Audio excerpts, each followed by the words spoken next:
तो बच्चों, स्वागत है आप सभी का आपके अपने YouTube चैनल स्टडी सर्कल पर। और आज की क्लास में हम लोग लेकर के आए हैं प्रकाश का अपवर्तन। आज हम सीखेंगे प्रकाश का अपवर्तन किस प्रकार से होता है, और ये एक बहुत इम्पॉर्टेंट घटना है प्रकाश की। तो इसको बहुत ही अच्छी तरह से हम लोग यहाँ पर सीखेंगे। तो इसके जो पहले वाली कक्षा थी, पहले की क्लास थी, उस क्लास में आप लोगों ने प्रकाश के विषय में पढ़ा था और प्रकाश के गुण के विषय में पढ़ा था। ये पढ़ा था प्रकाश किस तरह से क्रिया प्रतिक्रिया करता है, प्रकाश के गुण क्या क्या होते हैं, इन सभी चीजों को हमने अच्छी प्रकार से जाना था। और मैंने ये भी आपको बता रखा था कि जो प्रकाश चैप्टर है इसमें पहले प्रकाश का परावर्तन और अपवर्तन दोनों शामिल थे, लेकिन जब से लॉकडाउन हुआ है उसके बाद में प्रकाश का परावर्तन पूरी तरह से हटा दिया गया है और अपवर्तन शामिल कर लिया गया है। ठीक है ना। तो अब हम आज की क्लास में प्रकाश का अपवर्तन इसको देखेंगे और बड़ी अच्छी तरह से देखेंगे। तो वैसे तो ये आप में से काफी बच्चों को आता होगा, क्योंकि ये जो टॉपिक है इसमें 50% आपके हाई स्कूल से है। ठीक है। तो प्रकाश का परावर्तन क्या होता है, जिन बच्चों को आता हो वो कमेंट सेक्शन पे कमेंट जरूर कर दें। ठीक है ना। तो चलते हैं प्रकाश का अपवर्तन।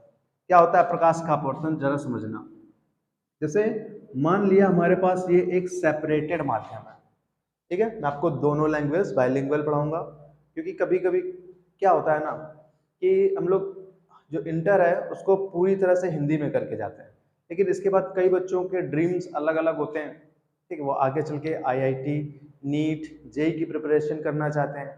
तो ऐसी कंडीशन में फिर जो प्योर हिंदी से पढ़े हुए बच्चे होते हैं उनको थोड़ी प्रॉब्लम होती है, क्योंकि आगे का जो प्रोसेस है वो आपका इंग्लिश में होता है। तो मैं कोशिश करूंगा कि बाइलिंगुअल लेकर के चलूं, आपको दोनों भाषाओं में समझा सकूं। ठीक है, हिंदी मेरी इंग्लिश ही रहेगी, हिंदी में मेरी मतलब लैंग्वेज मेरी हिंदी ही रहेगी, लेकिन जो मैं प्रोसेस बताऊंगा, जो मैं पर्टिकुलर चीजें बताऊंगा, वो आपको हिंदी और इंग्लिश दोनों में डिफाइन कर दूंगा। क्लियर है। चलिए, ये हमारे पास देखो एक माध्यम को अलग करने का, यहाँ से एक माध्यम है, एक लाइन है, ऐसे समझो।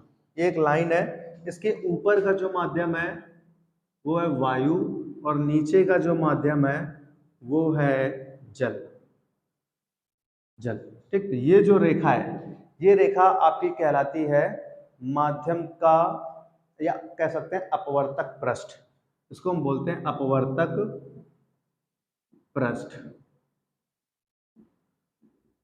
तो जब कोई प्रकाश की किरण, जब कोई प्रकाश की किरण एक माध्यम से, ये माध्यम था पहला, ये पहला माध्यम था, और ये है माध्यम दूसरा। तो जब कोई प्रकाश की किरण एक माध्यम से दूसरे माध्यम में प्रवेश करती है तो उसकी चाल और दिशा बदल जाती है। कैसे समझना, जैसे ये सीधी गई रेखा, जिस बिंदु पर रेखा गिरती है, जिस बिंदु पर ये प्रकाश की किरण गिरी, इस बिंदु को हम बोलते हैं आपतन बिंदु। आपतन बिंदु। ठीक, आपतन बिंदु पर बन जाता है मुन्ना एक अभिलंब। क्या बात है सर, अभिलंब तो आपने अच्छा बनाया है। तो ये बन गया अभिलंब। अभिलंब, इसको हम लोग एन से प्रदर्शित करते हैं, अभिलंब को। ठीक, और अब देखो, अगर इस किरण को कोई डिस्टर्ब ना करता, अगर इस किरण को कोई डिस्टर्ब ना करता तो ये सीधे इस तरह से निकल जाते। लेकिन भाई इसका माध्यम चेंज किया हमने, वायु से इसको जल में भेजा, माध्यम चेंज हुआ। और जब माध्यम चेंज होता है, मीडियम चेंज होता है, तो कुछ ना कुछ फर्क तो आना चाहिए, राइट। तो जैसे नॉर्मल ले लो, हम लोग कहीं एक जगह से दूसरी जगह जाते हैं तो कई चीजों में चेंजमेंट आता है।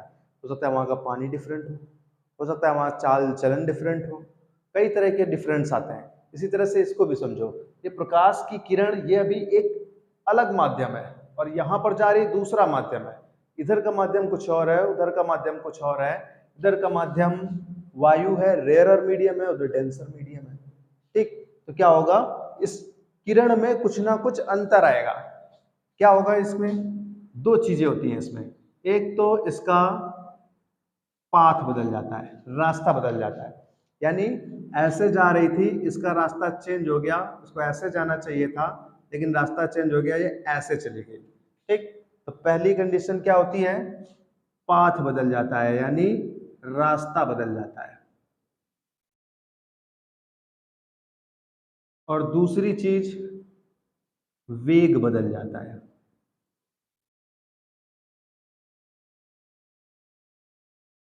यानी दो परिवर्तन होते हैं जब कोई प्रकाश की किरण, अब यहीं से देखो डेफिनेशन बनती है, प्रकाश के अपवर्तन की डेफिनेशन क्या होती है, जब कोई प्रकाश की किरण एक माध्यम से दूसरे माध्यम में जाती है तो उसका रास्ता बदल जाता है और वेग बदल जाता है।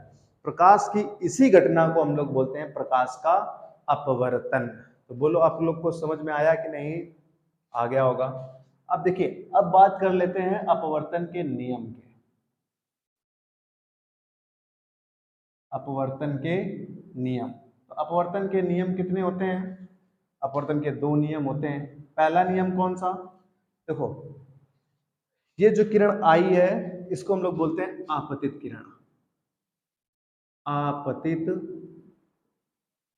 किरण इंग्लिश में बोलते हैं इंसिडेंट रे, इंसिडेंट रे, और इसीलिए इसको प्रदर्शित करते हैं हम आई से।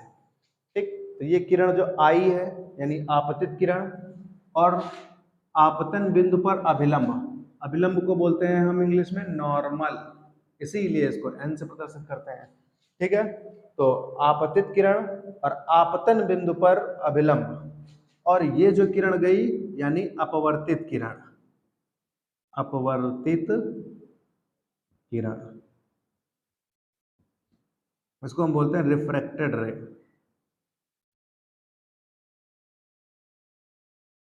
रिफ्रैक्टेड रे, आपतित किरण, आपतित किरण पर अभिलंब और अपवर्तित किरण, ये तीनों एक ही बिंदु पे होते हैं।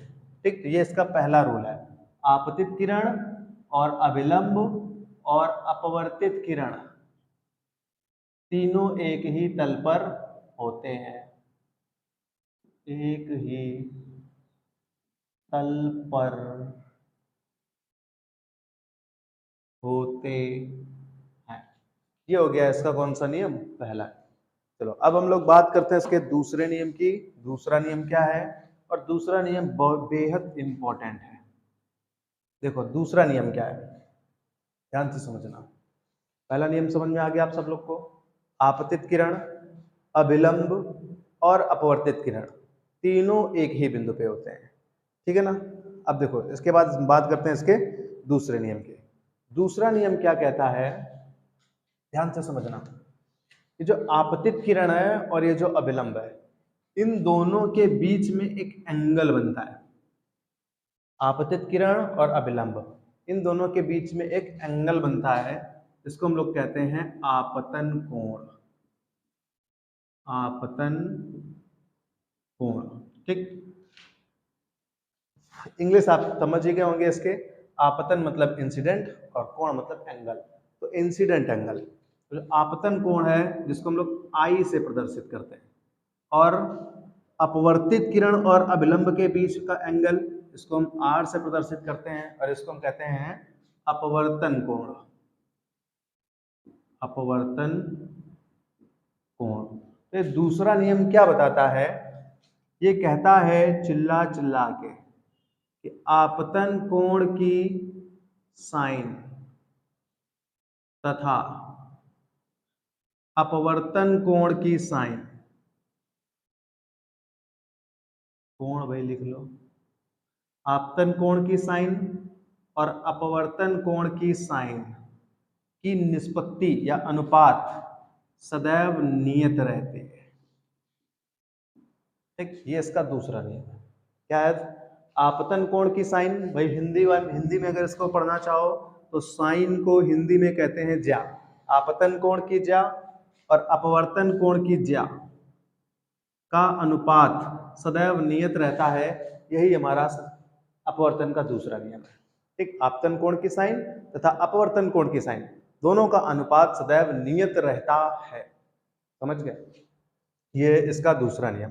ठीक, तो आपतन कोण की साइन, आपतन कोण को हम किससे डिनोट करते हैं, आई से, ये हो जाएगा साइन आई अपॉन अपवर्तन कोण के साइन, अपवर्तन कोण को हम किससे डिनोट करते हैं, आर से, तो ये अपवर्तन कोण के साइन यानी sine I upon sine R is equal to constant, constant, और कांस्टेंट हम यहां पर कौन सा लेते हैं, एन, और ये एन क्या है, एन है अपवर्तनांक, ये है अपवर्तनांक, ठीक। कैसा अपवर्तनांक, कैसा अपवर्तनांक, तो ये अपवर्तनांक है पहले माध्यम के सापेक्ष दूसरे का अपवर्तनांक, पहले माध्यम के सापेक्ष दूसरे माध्यम का अपवर्तनांक, इसको हम लोग डिनोट करते हैं 1n2 से, इसको हम लोग डिनोट करते हैं 1n2 से। देखो यहां पे समझो, sine I upon sine R, तो ये जो यहाँ पर हमने कांस्टेंट n लिया है, n क्या है, n अपवर्तनांक है पहले माध्यम के सापेक्ष दूसरे माध्यम का अपवर्तनांक, तो इस n को हम इस तरह से भी लिख सकते हैं और इस तरह से भी लिख सकते हैं, ठीक है ना। तो ये प्रकाश का अपवर्तन हुआ, और इस नियम को हम लोग स्नेल का नियम भी बोलते हैं, इंग्लिश में इसको हम बोलते हैं स्नेल्स लॉ, स्नेल्स लॉ, ठीक। तो अभी ये पूरी तरह से फिनिश नहीं हुआ फिलहाल, तो फटाफट आप लोग इसका स्क्रीनशॉट लीजिए, और गर्मी बहुत ज्यादा है, ठीक है ना, तो स्क्रीनशॉट लीजिए, फिर इसके बाद चलते हैं नेक्स्ट।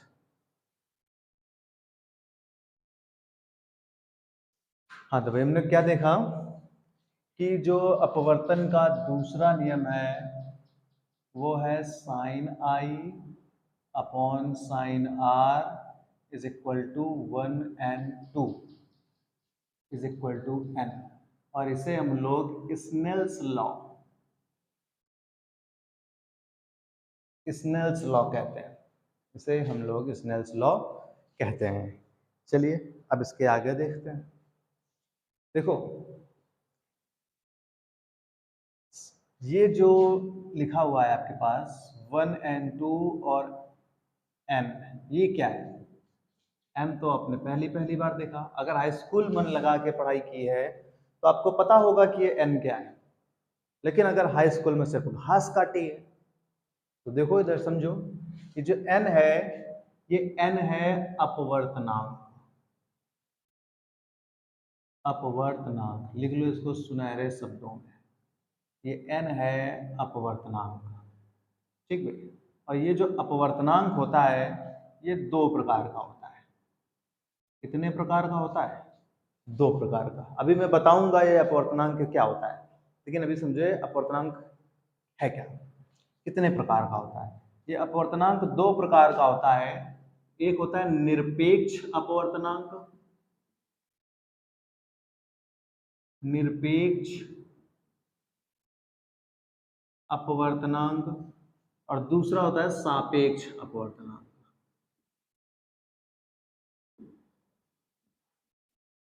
निरपेक्ष अपवर्तनांक और दूसरा सापेक्ष अपवर्तनांक। तो ये जो निरपेक्ष अपवर्तनांक होता है, देखो समझना,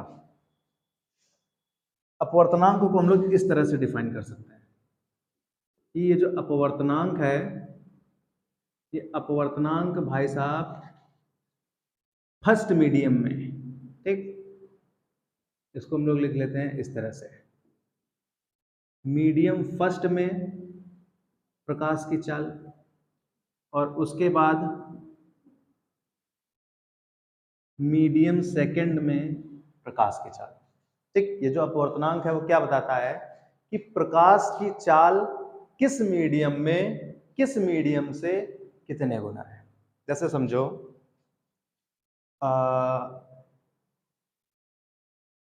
कैसे समझोगे, देखो जैसे हम लोग निकालते हैं वायु से, मान लिया वायु से प्रकाश की चाल किस में जा रही है, कांच में, वायु से प्रकाश की चाल किस में जा रही है, कांच में। एक मोटा मोटा मैं आपको आइडिया दे रहा हूं, देखो प्रकाश का ये कांच है,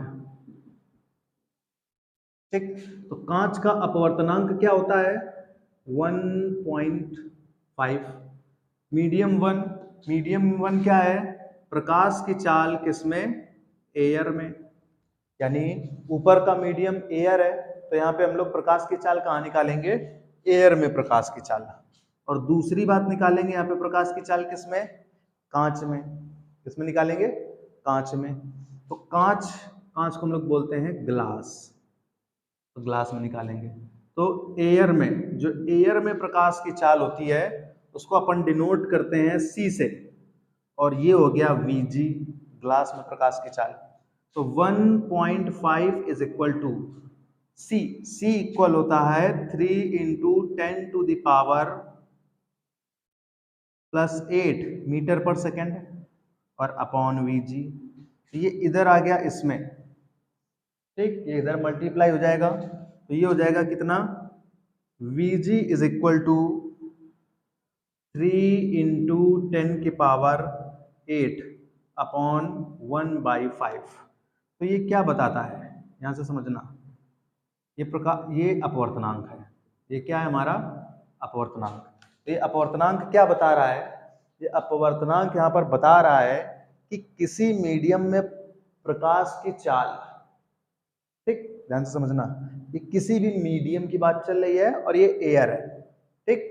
तो किसी मीडियम में प्रकाश की चाल एयर की चाल के कितने गुना होती है, ये बताता है अपवर्तनांक, ठीक। अब आई होप आप लोग समझ गए होंगे, ठीक है। अपवर्तनांक क्या बताता है, अपवर्तनांक ये बताता है कि किसी मीडियम में प्रकाश की चाल वायु के चाल का कितने गुना होती है, ठीक है। और इसको अगर हम सिंपल सी भाषा में देखना चाहें तो ऐसे भी कह सकते हैं कि जो अपवर्तनांक होता है वो क्या होता है, फर्स्ट मीडियम में प्रकाश की चाल तथा सेकंड मीडियम में प्रकाश की चाल के अनुपात को हम लोग क्या बोलते हैं, अपवर्तनांक बोलते हैं। अब हम लोग बात कर लेते हैं निरपेक्ष अपवर्तनांक क्या है और ये सापेक्ष अपवर्तनांक क्या है।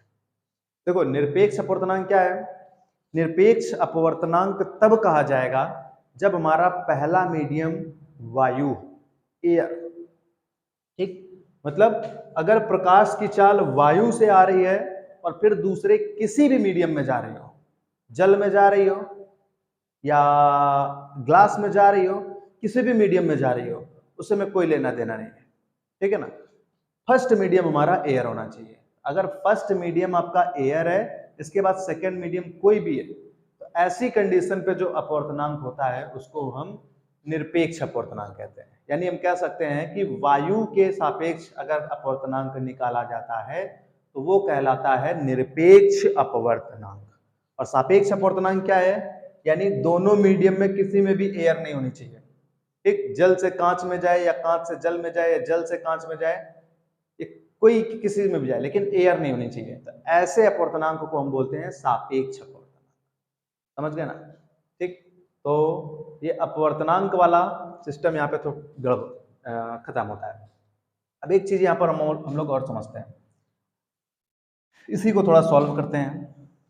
देखो, यहाँ से पॉइंट अगर हटाएंगे तो यहाँ पे आ जाएगा 0, और 15 से 30 को काटेंगे तो आ जाएगा 2 इंटू 10⁸, ठीक। यानी कहने का मतलब जो ग्लास में चाल आ गई कांच की, ग्लास में कांच की जो चाल आ गई वो कितनी आ गई, 2 इंटू 10⁸ मीटर पर सेकेंड।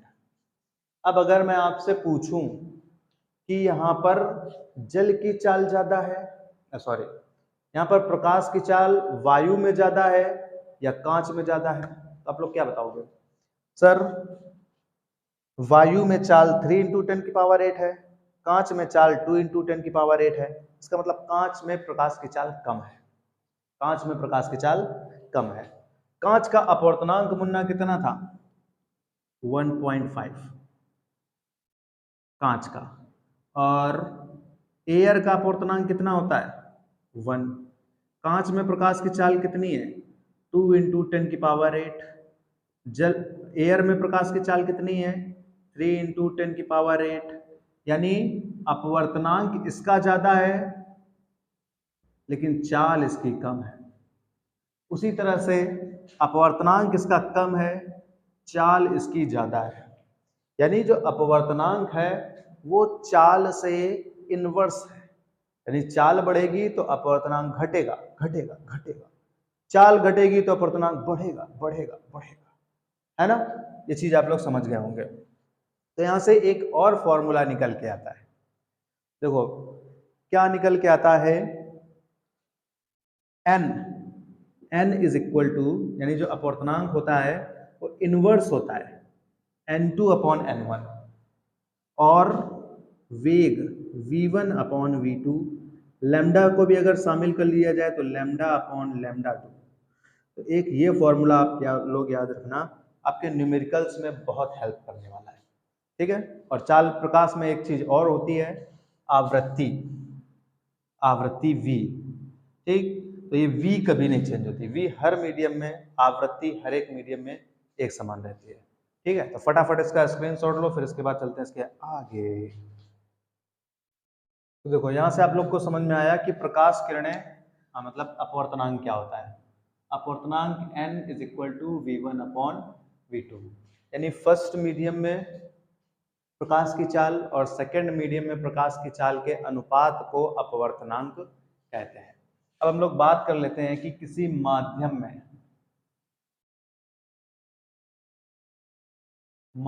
में प्रकाश की चाल क्या हो सकती है।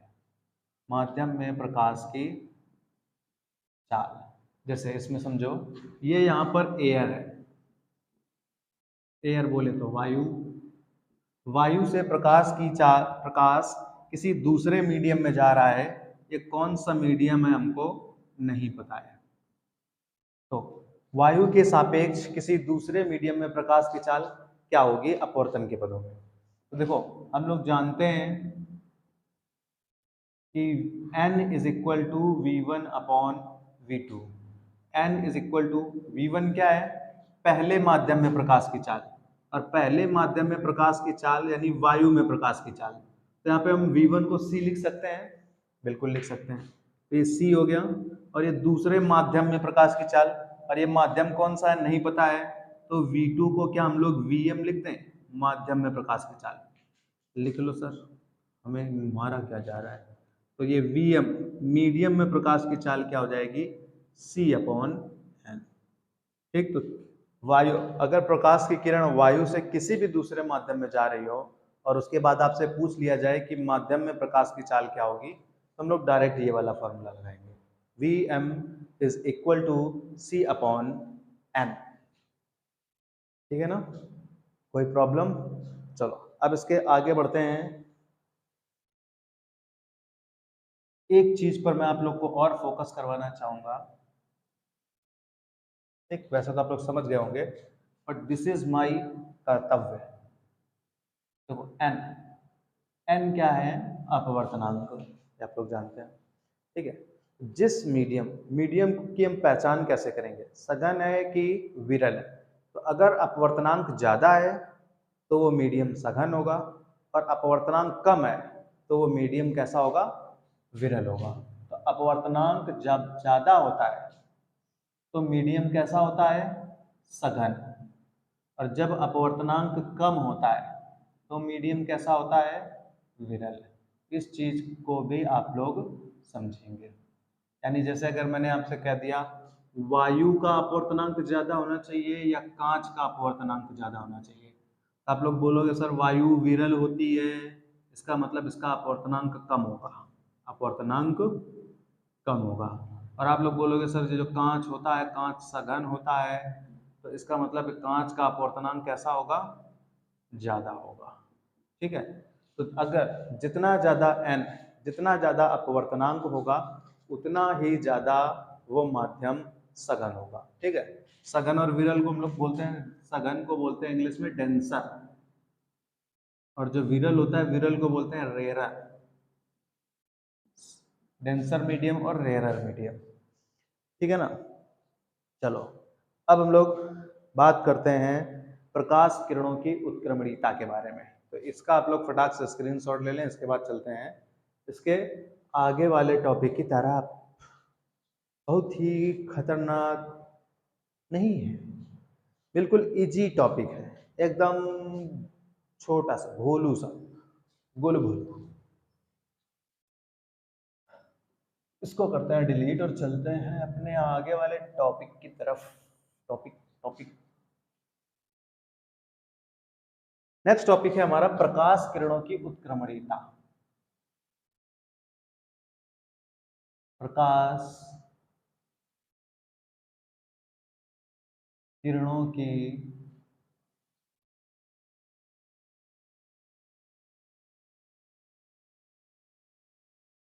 उत्क्रमणीयता।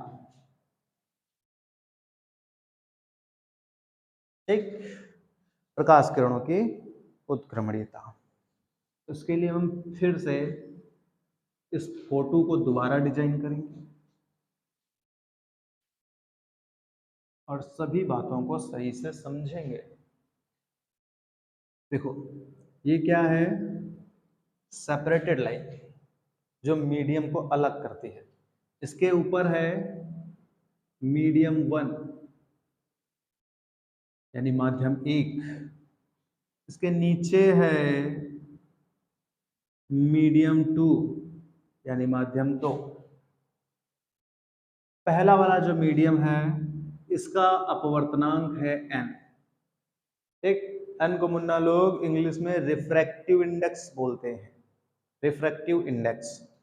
तो मीडियम 2 जो है वो है n2, इसका रिफ्रैक्टिव इंडेक्स n1 है, इसका रिफ्रैक्टिव इंडेक्स यानी अपवर्तनांक n2 है। तो प्रकाश की किरण जब पहले माध्यम से गुजरेगी कुछ यूं आएगी, ठीक है। जिस बिंदु पर टकराती है वहां पर होता है आपतन बिंदु, और आपतन बिंदु पर बिना देर लगाए तुरंत अभिलंब बन जाता है। तो ये बना दिया हमने एक अभिलंब, और अभिलंब को किससे प्रदर्शित किया जाता है, n से। ठीक, अब अगर इस लाइन को कोई डिस्टर्ब ना करता, इस किरण को कोई डिस्टर्ब ना करता, इसका मीडियम ना बदला जाता, तो ये बेचारी जैसे चल रही थी वैसे ही चलती।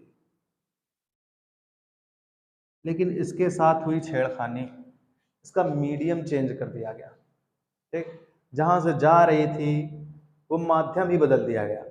अब माध्यम बदल दिया जाएगा तो इसकी चाल में और दिशा में दो चीजों में फर्क आएगा। ठीक, तो चाल और दिशा इसकी बदल जाएगी। तो मान लिया जैसे इधर आ गई, ये ऐसे। ठीक, हम ये मान के चल रहे हैं कि ऊपर वाला मीडियम विरल है और नीचे वाला मीडियम सघन है। ठीक है, आप लोग के दिमाग में क्वेश्चन आ रहा होगा ये इधर क्यों आई, उधर भी जा सकती थी। तो देखो विरल माध्यम में अभिलंब से दूर हटती है। ठीक, ध्यान देना, विरल माध्यम में प्रकाश की जो किरण होती है वो अभिलंब से दूर हटती है, और सघन माध्यम में प्रकाश की किरण अभिलंब की ओर आती है।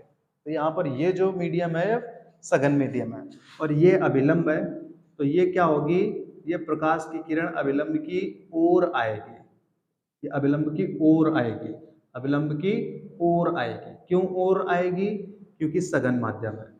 तो सघन माध्यम में क्या होता है, ओर आती है, ओर किसकी ओर, अभिलंब की ओर। किससे दूर, अभिलंब से दूर। ठीक है ना, चलो आगे देखो। तो ये इस तरह से आगे। ठीक, इनके बीच का कोण क्या कहलाता है, एंगल आई, और इनके बीच का कोण एंगल आर। अब देखो हम लोग समझेंगे इसको।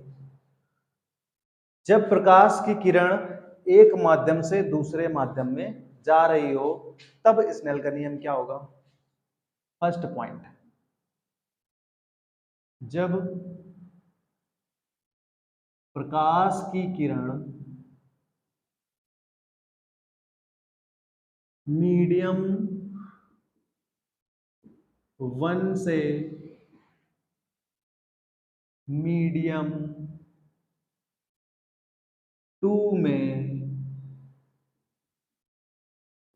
जा रही हो तो स्नेल भाई साहब का नियम क्या होता है, sine I upon sine R is equal to n2 upon n1। यही तो होता है, यही होता है ना स्नेल भाई साहब का नियम। ठीक, इसको मान लो इक्वेशन 1। अब इसके बाद हम क्या करेंगे, किरणों को रिवर्स कर देंगे। उत्क्रमणीयता बोल रहा है ना, उत्क्रम, उत्क्रम मतलब अभी किरण प्रकाश की एक मीडियम से दूसरे मीडियम में जा रहे थे, अब हम इसको उल्टा करेंगे। उल्टा करेंगे तो ये वाली जो किरण है ये बन जाएगी आपतित किरण, और ये वाली जो किरण है ये बन जाएगी अपवर्तित किरण। ठीक, तो अब प्रकाश की किरण नीचे से ऊपर की ओर जा रही है, नीचे से ऊपर की ओर, नीचे से ऊपर की ओर। ठीक, समझना, यानी क्या किया गया, अब इस बार प्रकाश की किरण, प्रकाश की किरण,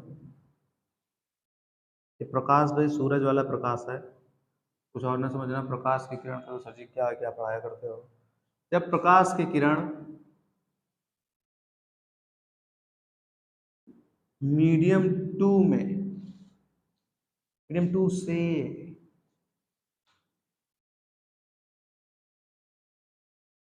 मीडियम 1 में जा रही हो, तो जब मीडियम 2 से मीडियम 1 में जा रही हो तो क्या होगा, तो स्नेल का नियम क्या लगेगा भाई, स्नेल का नियम। तब ऐसी कंडीशन में स्नेल का नियम क्या लगेगा। अब देखो ये था साइन आई, तो साइन आई होता है, लेकिन इस बार इधर से प्रकाश की किरण जा रही है, तो आपतित किरण और अभिलंब के बीच में कौन सा एंगल बन रहा है, आर, यानी ये हो जाएगा sine R upon sine I, sine R upon sine I. ठीक है, और n2 n1 को हम लोग कैसे डिनोट करते हैं, 1n2 से, और ये हो जाएगा कितना, n1 अपॉन n2, और इसको हम लोग कैसे डिनोट करेंगे, इसको हम लोग डिनोट करेंगे 2n1 से। ये हो गई इक्वेशन कौन सी, दूसरी, ये हो गई इक्वेशन दूसरी। अब क्या करोगे, कहाँ करोगे, तो इसको थोड़ा खाली करते हैं।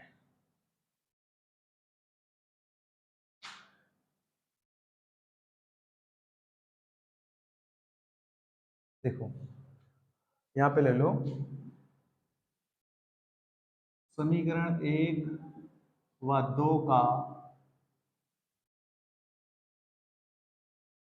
गुणा, समीकरण 1 और 2 का मल्टीप्लाई कर दो। समीकरण 1 क्या है, sine I upon sine R, और इधर क्या है, sine R upon sine I, इधर है 1n2 इंटू, इधर है 2n1, 2n1। देखो साइन आई से साइन आई कट जाएगा और साइन आर से साइन आर कट जाएगा, यानी इधर आ गया 1 is equal to 1n2 into 2n1। ये होता है क्या, प्रकाश की किरणें उत्क्रमणीय होने का नियम। जब प्रकाश की किरणें उत्क्रमणीय होती हैं तो पहले माध्यम के सापेक्ष दूसरे का अपवर्तनांक तथा दूसरे माध्यम के सापेक्ष पहले का अपवर्तनांक, दोनों का गुणनफल सदैव 1 आता है। समझ गए। इसी में एक चीज और ऐड कर देते हैं, अगर मीडियम 3 हो, अगर मीडियम 3 हो तो 3 मीडियम हो, यानी पहले माध्यम से प्रकाश दूसरे माध्यम में जाए, फिर दूसरे माध्यम से तीसरे माध्यम में जाए, और फिर तीसरे माध्यम से घूम के फिर पहले में आए, तो ऐसी कंडीशन पे क्या होगा, कौन सा फॉर्मूला लगाएंगे, ऐसी कंडीशन पे हम लोग फॉर्मूला लगाएंगे 1n2 into 2n3 into 3n1 is equal to 1। इस फॉर्मूले को भी आप लोग लिख लें और याद कर लें, ये आपके न्यूमेरिकल में बहुत हेल्प करने वाला है। ठीक, तो आज की क्लास बस यहीं तक। इसके बाद इसके अगली क्लास में हम लोग पढ़ेंगे इसके आगे का टॉपिक, और आगे का टॉपिक बहुत ही बेहद शानदार टॉपिक है, बहुत मजा आएगी उसमें, और बेहद इजी भी है। ठीक, आप लोग को आता भी होगा और बहुतों को नहीं भी आता होगा। तो टॉपिक का नाम है क्रांतिक कोण और पूर्ण आंतरिक परावर्तन। ठीक है, तो ये टॉपिक पढ़ेंगे और इसी टॉपिक के कुछ अनुप्रयोग भी देखेंगे, और इसी के साथ साथ ये चैप्टर फिनिश हो जाएगा। ठीक, फिर इसके बाद इसके न्यूमेरिकल्स और न्यूमेरिकल्स वाली क्लास को बिल्कुल भी मिस मत कीजिएगा, क्योंकि न्यूमेरिकल्स एग्जाम में अच्छी तरह से पूछे जाते हैं, एक अच्छे खासे मार्क्स दिलवाते हैं न्यूमेरिकल्स। और कई स्कूलों में या कई जगहों पर न्यूमेरिकल को अनदेखा कर दिया जाता है, लोग इग्नोर कर देते हैं, बट ये उनकी सबसे बड़ी प्रॉब्लम होती है। गर्मी बहुत ज़्यादा है, पसीना ऊपर से नीचे तक गिर रहा है, तो कोई बात नहीं, ये मेहनत वाली गर्मी है। तो चलिए आज की क्लास को यहीं पर फिनिश करते हैं, तब तक के लिए tata bye bye, see you.